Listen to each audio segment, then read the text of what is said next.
Mensagem para mulheres. Olá, mulheres lindas, mulheres de Deus, mulheres de fé, mulheres fortes e ativas, mulheres de oração, mulheres sábias, mulheres virtuosas, mulheres amadas de Deus. Amém? Hoje nós vamos falar sobre fofoca. O controle, Controle sua língua. Esse texto aqui tá na Bíblia, tá? Ó. Vou até mostrar para vocês não acharem que eu tô falando de mim, ok? Ó, tá vendo? Tá dentro da Bíblia, ó. Fofoca, controle sua língua. Está aqui dentro do livro de Provérbios, tá? E Provérbios fala muito sobre isso, né? O controle da língua. Quem muito fala, né? Acaba arrumando contendas e assim por diante. Então vamos nos prevenir, né? Para que nós agrademos o nosso Pai, ok? Então vamos lá. Aí aqui no texto diz assim, olha, a maioria de nós está bem familiarizada com a fofoca. A gente gosta de uma fofoca, né? Então vamos pedir para Deus nos ajudar para que a gente possa parar de fazer essas fofoquinhas. Já ouvimos e espalhamos e fomos vítimas dela, isso é certeza. Os boatos têm uma característica perigosa. As pessoas não se sentem responsáveis pelo que transmitem como boato, né? E atribuir responsabilidades e prejuízos torna-se muito mais difícil.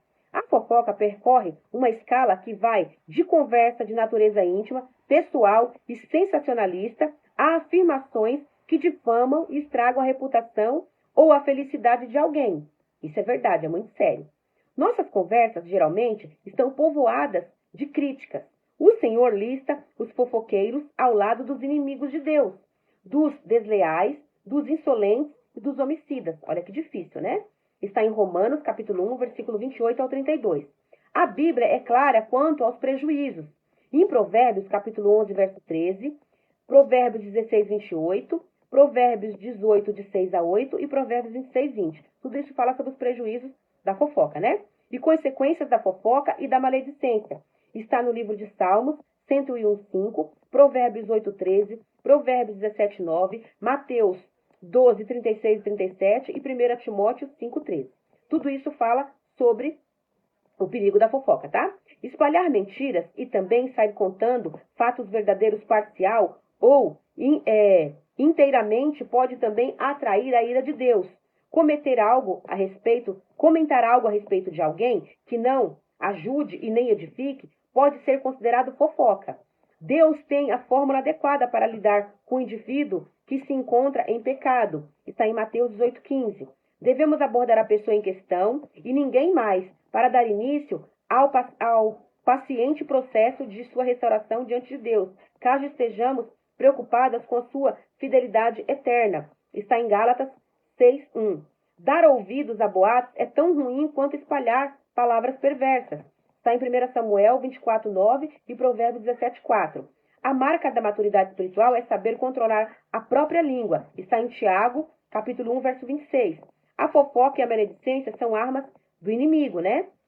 Ele que gosta que a gente fica com a língua solta para poder difamar as pessoas, estragar a vida das pessoas e a nossa também, né? É o inimigo que tem interesse nisso.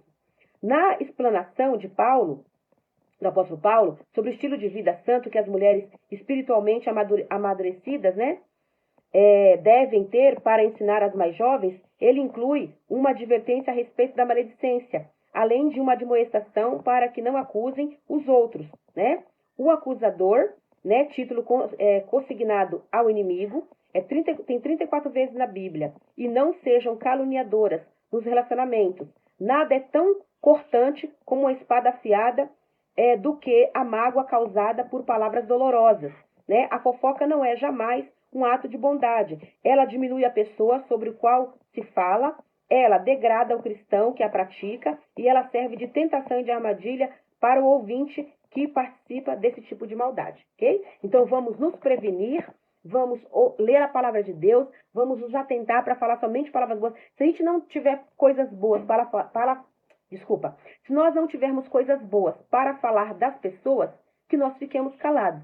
Que esse é o melhor remédio para a gente não cometer erros, né? E não falar mal de pessoas. Sei que às vezes as pessoas nos magoam, nos chateiam, aí a gente quer falar mal delas, mas vamos tentar segurar nossa língua. Eu sei que não é fácil, porque eu também passo por isso, tá? Eu também passo por isso. Já fui caluniada e também já caluniei pessoas, né? Com falta de sabedoria. Isso, né, a gente comete. Mas vamos tentar diminuir até a gente parar. E vamos pedir ajuda para Deus, que ele vai nos ajudar.